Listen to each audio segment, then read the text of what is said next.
নমস্কার বন্ধুরা, মাঝরাতে সাসপেন্সে আপনাদের স্বাগত। আজকের গল্প হেমেন্দ্র কুমার রায়ের পোড়ো বাড়ি। গল্পে গল্পকথকের ভূমিকায় প্রদীপ, রামের ভূমিকায় সায়ন ও বাড়িওয়ালার ভূমিকায় তুহিন। তুহিনের নিজস্ব অডিও স্টোরি চ্যানেল গল্পকারে সাবস্ক্রাইব করতে ভুলবেন না, লিঙ্ক ইন ডেসক্রিপশন। শুরু হচ্ছে হেমেন্দ্র কুমার রায়ের পোড়ো বাড়ি।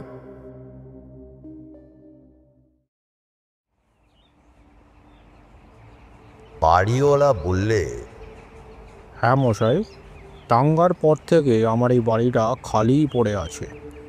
এই অঞ্চলে আর কোনো হাঙ্গামাই নেই, অথচ এমন চমৎকার বাড়ি। তবু লোকে এখনও কেন যে এখানে বাস করতে ভয় পায়, তা আমি কিছুতেই বুঝে উঠতে পারি না। আমি বললুম, বাড়িখানা আমার পছন্দ হয়েছে। আমি মিথ্যা ভয় পাবার লোক নই, আর আমার কাছে বন্দুক আছে। কিন্তু আপনি কত ভাড়া চান? আরে বেশি নয়, মাত্র 50 টাকা। এ বাড়ির জন্য আমি আগে 125 টাকা ভাড়া পেতাম, কিন্তু এখন দিনকাল খারাপ। তার উপর বাড়িখানার সুনাম আবার আমি ফিরিয়ে আনতে চাই, তাই আপাতত 50 টাকা করে পেলেও আমি খুশি হব। আমি বললুম, তাই সই। লক্ষ্য করলুম বাড়িওয়ালা একটা স্বস্তির নিঃশ্বাস ফেললে। ভাড়া কম হোক, এই পোড়ো বাড়ির জন্য অবশেষে একজন ভাড়াটিয়া যে জুটল, এইটাই সে সৌভাগ্য বলে মনে করল। লোকটির দেহ হাড় জিড়জিড়ে, আর কথা কইতে কইতে সে ক্রমাগত হাঁপাচ্ছিল, পুরাতন হাঁপানির রোগীর মতন। কিন্তু তার চোখ দুটো এমন উজ্জ্বল যে হঠাৎ দেখলে মনে হয় যেন জ্বলন্ত। আমার হাতে চাবির গোছা দিয়ে ধুঁকতে ধুঁকতে ও লাঠি ঠকঠক করতে করতে সে চলে গেল। বাঁচলুম। কেন জানি না, তাকে দেখে কেমন অস্বস্তি বোধ হচ্ছিল, যেন সে কোনো ভাবী অমঙ্গলের অগ্রদূত। এতদিন বিহারে ছিল আমার কর্মস্থল, এখন হঠাৎ বদলি হয়েছি কলকাতায়। পরিবারবর্গকে আপাতত বিহারে রেখেই আমার বিহারি বেহারা রামসহায়কে সঙ্গে নিয়ে কলকাতায় এসেছি বাসা বাড়ির খোঁজে। ভাড়া পেলুম মনের মতো বাসা। ফ্লোরের উপর দিব্যি দোতলা বাড়ি, নিচে 4খানা ও উপরে 2খানা ঘর, তার উপরে আছে রান্না ও ভাড়ার ঘর। সংসারে মানুষ বলতে আমি, আমার স্ত্রী ও 2টি ছোট ছোট ছেলে মেয়ে। সুতরাং এই বাড়িতেই আমার বেশ কুলিয়ে যাবে। গেলবারে সাম্প্রদায়িক দাঙ্গা হাঙ্গামা এখানে নাকি চরমে উঠেছিল। এই বাড়িতে যারা বাস করত তাদের কেউ কেউ মারা পড়েছে, কেউ কেউ পালিয়ে যায়, আজ পর্যন্ত আর ফিরে আসেনি। সেই থেকে বাড়িখানা পোড়ো হয়ে আছে। বাড়িখানা শহরের উপকণ্ঠে, এর আশেপাশে ছিল কয়েকটা বস্তি। দাঙ্গার সময় মারামারি, লুঠতরাজ ও অগ্নিকাণ্ডের ফলে সেগুলোর অস্তিত্ব প্রায় লোপ পেতে বসেছে। আজও সেখানে বসতি নেই, দেখা যায় কেবল জনশূন্য ধ্বংসাবশ। তাই প্রায় আধপোয়া পথ পার না হলে এখানে কোনো প্রতিবেশীর মুখ দেখবার উপায় নেই। কিন্তু সেজন্য বিশেষ মাথা ঘামালাম না। আমি নিজে কোনো মানুষ, আমার পক্ষে প্রতিবেশীরা অনেক সময় বিরক্তিদায়ক। ভাবতে লাগলুম, বাড়িখানা আমি ভাড়া নিতে রাজি শুনে বাড়িওয়ালা উজ্জ্বল চোখ দুটো অমন আরো বেশি জলজল করে উঠল কেন? তা কি আনন্দে, না তার অন্য কোনো রহস্যময় কারণ আছে? এ প্রশ্নের উত্তর পেলুম সেই রাত্রেই। বলেছি, বাড়ির দোতলায় মাত্র 2খানা ঘর, একখানা পশ্চিম দিকে আর একখানা দক্ষিণ দিকে। ঘর 2খানা বেশ বড় সড়ো। বাড়িতে এসে যখন উঠলুম তখন সন্ধ্যা হয়। স্থির করলুম নিদ্রা দেবীর আরাধনার পক্ষে দক্ষিণের ঘরই প্রশস্ত। নির্জন পল্লী, নিরালা সন্ধ্যায় নিস্তব্ধ বাড়ি নিজেদের পদধ্বনি চারদিকে প্রতিধ্বনিত করে তুলল। ঠিক যেন আরও কেউ কেউ পদচারণা করছে আমাদের সঙ্গে সঙ্গে।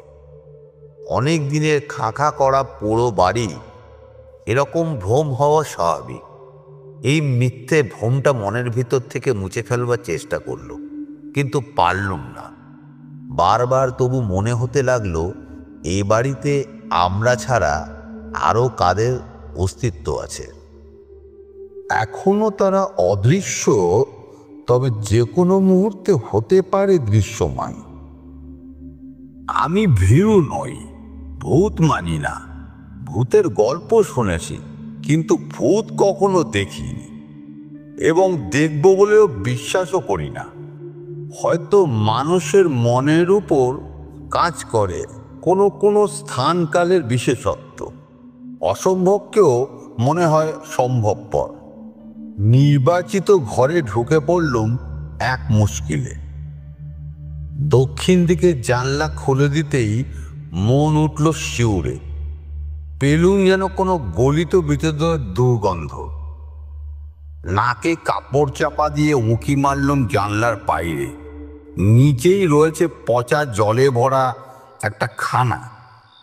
রাম, ওই খানার ধারে নিশ্চয়ই কোনো মরা কুকুর বিড়ালের পচা দেহ পড়ে আছে। এই দারুণ গ্রীষ্মে দক্ষিণের জানলা বন্ধ করে তো এ ঘরে থাকা যাবে না। চলো পশ্চিম দিকের ঘরে যাই। রাম বললে, তাই চলুন। পশ্চিমের ঘরে হাওয়া কম হলেও দুর্গন্ধ নেই, কিন্তু অসুবিধায় পড়লুম আর এক কারণে। সুইচ টেপাটেপি করেও আলো জ্বালাতে পারলুম না।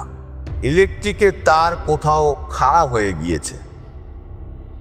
লাচার হয়ে রামকে বললুম, তুমি বাজার থেকে বাতি কিনে আনো, আজকের রাতটা কোনো রকমে কাটিয়ে দিই, তারপর কাল সকালে উঠে অবস্থা বুঝে ব্যবস্থা করা যাবে। বাতি নিভিয়ে কেমন একটা অহেতুক অশান্তির ভাব মনের মধ্যে নিয়ে শয্যায় আশ্রয় গ্রহণ করলুম। শেষ পর্যন্ত ঘুমিয়ে পড়লুম বটে, কিন্তু তন্দ্রাক ঘরেও মনে হয়েছিল ঘরের ভেতরে কারা যেন নীরবে আনাগোনা করছে। কতক্ষণ পরে জানি না আমার ঘুম ভেঙে গেল আচমকা। আমার মুখের উপরে পড়ল যেন কারোর উত্তপ্ত নিঃশ্বাস। আমি কি স্বপ্নলোকে বাস করছি? কিন্তু পর মুহূর্তে অনুভব করলাম ঠিক পাশেই আমার গায়ের সঙ্গে গা মিলিয়ে শুয়ে আছে আরেকটি জীবের দেহ। কোমল, রোমশ, জীবন্ত দেহ। স্পষ্ট শোনা যাচ্ছে তার শ্বাস প্রশ্বাসের শব্দ। সেই সঙ্গে পেলুম একটা জান্তব গন্ধ। ধড়মড় করে উঠে বসে এক লাফে বিছানার বাইরে গিয়ে পড়লুম এবং পর মুহূর্তে আচম্বিত দপ করে জ্বলে উঠল ঘরের বৈদ্যুতিক আলো। কিন্তু তখন আলো জ্বালার ব্যাপারটা আমাকে বিস্মিত করল না, কারণ সর্বপ্রথমেই আমার দৃষ্টি আকৃষ্ট হলো বিছানার দিকে। কে ওখানে? কি ওখানে শুয়ে আছে? কিন্তু কি আশ্চর্য, বিছানার উপরে কেউ তো নেই। কেবল বিছানার উপর নয়, আমার বিস্ফোরিত চক্ষু সমস্ত ঘরখানা আতিপাতি করে খুঁজে সন্দেহজনক বা ভয়াবহ কোনো কিছুই আবিষ্কার করতে পারলে না। এ কি ভ্রম, এ কি দুঃস্বপ্ন? কিন্তু তাই যদি হবে, তবে বারবার সুইচ নাড়াচড়া করেও, বহু চেষ্টার পরেও যে আলো জ্বালতে পারিনি, সেটা হঠাৎ এখন আপনা আপনি জ্বলে উঠল কেমন করে? এগিয়ে সুইচ তুলে দিল, কিন্তু চেষ্টা করে যে আলো জ্বালাতে পারিনি, এখন চেষ্টা করে সে আলো নেভাতেও পারলাম না। সবই অস্বাভাবিক ব্যাপার। তাড়াতাড়ি দরজা খুলে রামের নাম ধরে চিৎকার করে ডাকতে লাগলো। সে শুয়েছিল দরজার বাইরে বারান্দার উপরে। আমার চিৎকার শুনে ভিতরে ছুটে এলো হন্তেদন্তের মতন।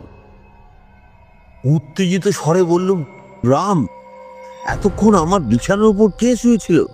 তারপর চেয়ে দেখো, ঘরের আলোটা আপনা আপনি জ্বলে উঠেছে। আমার মুখের পানে ফ্যাল ফ্যাল করে তাকিয়ে রামসহায় থ হয়ে দাঁড়িয়ে রইল বোবা মূর্তির মতো। সে বেশি ভয় পেয়েছে না বেশি হতভম্ব হয়েছে বোঝা গেল না। আবার বিছানার দিকে চেয়েই আমার বুকটা ধড়াস করে উঠল। ও আবার কি ব্যাপার? বিছানার চাদরের উপরে রয়েছে কতগুলো কাদামাখা পদচিহ্ন, দেখতে অনেকটা বিড়ালের থাবার মতো, কিন্তু সেগুলো বিড়ালের থাবার চেয়ে অনেক বড়। আমি চেঁচিয়ে বলে উঠলাম, হলক করে বলতে পারি 8 মিনিট আগেও ওই থাবার দাগগুলো ওখানে ছিল না। আতঙ্কগ্রস্ত কণ্ঠে রামসহায় বললে, হুজুর, বাইরে চলে আসুন। বাইরে চলে এলো, একেবারে বাড়ির বাইরে। শেষ রাতটা কাটলো রাস্তার ধারে রোয়াকের উপর।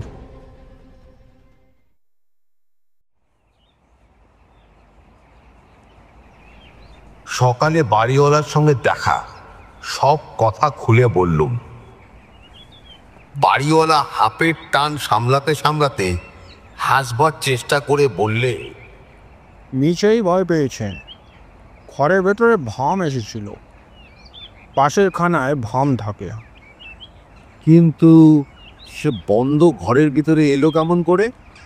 কেন, জানলা দিয়ে। ভাম কখনো একতলা থেকে দোতলায় লাফিয়ে উঠতে পারে? দোতলায় যখন উঠেছে নিশ্চয়ই পারে। ধরলুম তাই, কিন্তু ভাম যখন ঘরের ভিতরে নেই তখন তার পায়ের চিহ্ন বিছানার উপর পড়লো কেন? আপনি ভুল দেখেছেন, পায়ের চিহ্ন আগে থেকেই বিছানার ওপর ছিল। আর ইলেকট্রিকের ব্যাপারটা? তারের ভেতর গলদ থাকলে অমন ব্যাপার মাঝে মাঝে হয়। আপনি পাখা জলে, আপনি আলো জলে। বসাই, আজ আমি সব ব্যবস্থা করে দিচ্ছি, আপনার কোনো ভাবনাই নেই। দেখছি বাড়িওয়ালার ওজোরের অভাব নেই। শুকনো হাসি হেসে বললুম, না, আমার আর কোনো ভাবনাই নেই, কারণ আজকেই আমি অন্য বাড়ির খোঁজে বেরিয়ে পড়ব।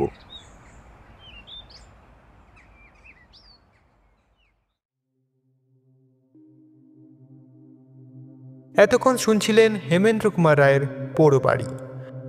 গল্পটা ভালো লাগলে লাইক করুন, শেয়ার করুন ও চ্যানেলটিকে সাবস্ক্রাইব করে দিন।